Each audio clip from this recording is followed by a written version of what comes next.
Audio Jungle.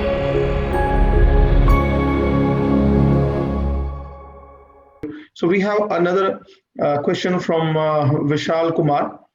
He says, I'm a 36-year-old and looking forward for study visa. I have completed my graduation in 2012 with 65% marks and English at 60%. Okay. After study, working with a US company as security and loss prevention SLP manager, would like to know about further prospects in Canada and also with course will be suitable further leading to PR. Thanks. I think Vishal Kumar has missed on which stream did he, completed his graduation in 2012. So Vishalji, if you're hearing us, can you please answer that? At which stream you graduated in? It's in arts, Arts. general. Yeah. So 2012 Yeah. completed arts with 65%. What next? That is the question in Canada.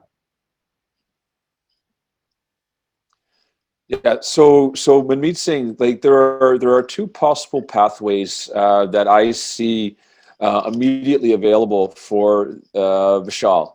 One would be to use the arts degree as a basis for getting a second degree with the Bachelor of Arts of Community Studies, and the embassy would look favorably upon this because the Bachelor of Arts of Community Studies that we have available through one of our partners has a bit of a different focus. Like it's aligned, but it's a different focus. So they won't think that he is simply doing the same degree over again. Alternatively, what we can do, and I would probably recommend this, and it's going to sound very similar to the discussion that we just had with Ishreet, is that we would look at the postgraduate diploma as well, because this would build on the work experience, Vishal, that you have had over a number of years. Now, the thing with this is that as much as I said postgraduate diploma for both you and Ishreet, it's important to realize that there are a number of different postgraduate diplomas available. So, for example, whereas Ishreet might be doing a postgraduate diploma in business management because that aligns most closely with her Bachelor of BCA degree. What it is that yours might be with supply management or something similar, because perhaps that's what you did as part of your job. And so what we would do is that we would take a deeper look into what you did in terms of your employment, and then we would match it up with the degree or postgraduate diploma that best suits you. And just in terms of mechanics, the way that this gets put together is that when we do your application to the embassy, there is like a statement of purpose type of document that we put together, and it's inside this document for you that we include this information, and we connect the dots for the embassy that's issuing the study visa. So Vishalji, in your case, if I have to put in one. So Martin. Yeah. Yes. I think you muted yourself. There you go. Yeah. You want to say? No, Something? please go ahead, please, Manpreet. No. We're listening. We're listening to you. We're at your disposal. If you have questions, please share them with us.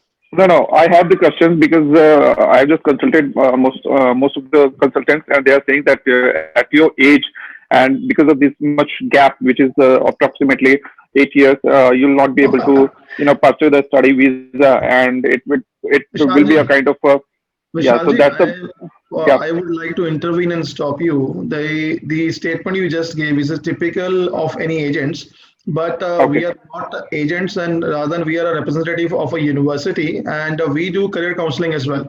So we perfectly know that which program should align with your program, and we recently got an approval for an 11-year gap. So the guy after guy after 12th did a 1-year program for Merchant Navy, and then went on to sail, and he came back. Now we have put him back for a bachelor's program, and he's got his visa approved. So understand this in a nicer word, that there is nothing which is called a gap. There is no criteria which says that when you can study, at what age you can study, and when you can't study. So you have a professional background. We need to map up your education and your professional background with the program you'll be selecting now in Canada. If that sounds fair enough, if that aligns up, don't worry about the visa. This is something which we do on a regular basis. So Yeah. we don't Okay. have, yeah, we don't have that question in mind. That is out of the question. That is only a vague statement, which most of the these agents do that because they don't know how to map up the things. So that's why, like Martin Singh said, that we will need the details of your job, what job description you have, and then we will look into the programs you have studied. Then we can conclude either you can go for a supply chain management, which is again a management program, but it's a different setup. Like he was telling for Ishpreet, that she will probably qualify for business administration because she's already got a BCA. So that depends upon the modules you have covered and what exactly you are working into. So Ishpreet might be working at a place where she's into a setup where they might be, it's a factory type of setup where she's employed as a technical engineer, but it's a factory setup. So she can obviously go for supply chain management and be posted as a manager. The same goes in your area. So you might be administering the cases on behalf of a company in US. So definitely to go on to a managerial level post, you require a management experience. So that is what we do, mapping and then finding Yeah, out. Manmeet, just wanted to add up. Yeah. Okay. So just wanted to add up that I'm into the Amazon and just looking after their delivery stations that is into the e-commerce industry. Right. So looking after their security, safety, and the loss prevention areas. Fair enough. Fair enough. So I'll ask the team to get a detailed CV of you and your graduation mark sheets. So we'll do an interim assessment and then we'll pass on to you what all is the favorable program you can go into.